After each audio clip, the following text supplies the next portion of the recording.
એક સ્ટોક છે કે જે ઘણા દિવસોથી લોકોને હાઇલાઇટ નથી થઈ રહ્યો, સુઝલોન. એકચ્યુઅલી આની ઉપર લોકો ચર્ચા કરવા માગતા હોય, ખાસ કરીને રોકાણકારોને જાણવું ઘણું ઇન્ટરેસ્ટ હોય છે, કારણ કે કંપની મલ્ટીબેગર નથી બની, પરંતુ દર્શકોએ મનોમન કંપનીને મલ્ટીબેગર બનાવવાના સપના જોઈ લીધા છે કે કાલ ઉઠીને 100-200 રૂપિયા આવે ને આપણા પૈસા અહીંથી 3 થી 4 ગણા થાય. હવે એક વખત નજર કરો સર, અત્યારે આપણને સ્ટોક જોવા મળી રહ્યો છે, તો આજનો હાઈ આપણને સ્ટોકમાં 62.90 જોવા મળ્યો, એટલે કે 2025નો હાઈ આજે આપણને આ સ્ટોકમાં જોવા મળ્યો છે.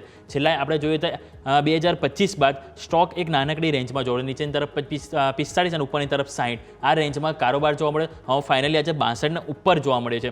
તો કોઈ એક્સપેક્ટેશન સર તમે રાખી રહ્યા છો આ સ્ટોકથી કે આવનારા સમયમાં મલ્ટીબેગર બનશે? તો નહીં પૂછું, પરંતુ અહીંયાથી 70-80ના લેવલ આપણને જોવા મળે સર સુઝલોન. ડેફિનેટલી વ્યોમિક, હું જો કહીશ તો મલ્ટીબેગર ઇટ્સ અ કન્સેપ્ટ કે જે લોકો પાસે 2008 કે 10થી છે એ લોકો માટે આ મલ્ટી લૂઝર બની ચૂક્યો છે, અને જે લોકોએ બહુ નીચે પોઝિશન બનાવી હતી એ લોકો માટે મલ્ટીબેગર છે. બટ ઓવરઓલ આપણે કંપનીમાં મોટા ટર્નઅરાઉન્ડ જોયા, કંપની હ્યુજ પ્રોફિટ બનાવતી થઈ ગઈ, કંપનીની ઓર્ડર બુક્સમાં બી આપણે જોઈએ છીએ તો બહુ જ મોટા ઇમ્પ્રુવમેન્ટ છે.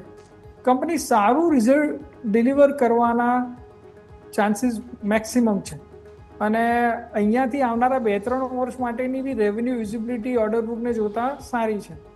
બટ પ્રાઇઝમાં બહુ મોટા મૂવ આવવાના અપેક્ષા એટલા માટે ઓછી છે કે કંપનીની વેલ્યુએશન્સ અત્યારે એટલી કમ્ફર્ટેબલ નથી. હું ઘણીવાર ઇન્વેસ્ટર્સને કહેતો હોઉં છું કે કંપની સારી કે ખરાબ નથી હોતી, એની વેલ્યુએશન સારી કે ખરાબ હોય છે. સુઝલોન ઓલરેડી આવનારા 2 વર્ષની એની રેવન્યુ વિઝિબિલિટી કહીએ કે પછી પ્રોફિટ એનો જે કહીએ એ ઓલરેડી ફેક્ટરિંગ કરી ચૂક્યો છે. 72ના પી ઉપર ઓલરેડી સ્ટોક ટ્રેડ કરી રહ્યો છે. ફર્ધર અહીંયાથી સ્ટોકને વધારે સારું પ્રાઇસના લેવલ ઉપર પરફોર્મ કરવું હોય તો બહુ જ મોટું કેપિટલ એક્સપાન્ડિશન કરવું પડે, એક્સપેન્ડિચર કરીને એક્સપાન્શન કરવું પડે, તો જ જે નવા ઓર્ડર્સ લેવાની એની કેપેસિટી છે કે એનું જે એક્ઝિક્યુશન છે, જેથી કરીને રેવન્યુ અને પ્રોફિટમાં કોઈ ઇમ્પ્રુવમેન્ટ આવે એ દેખાય.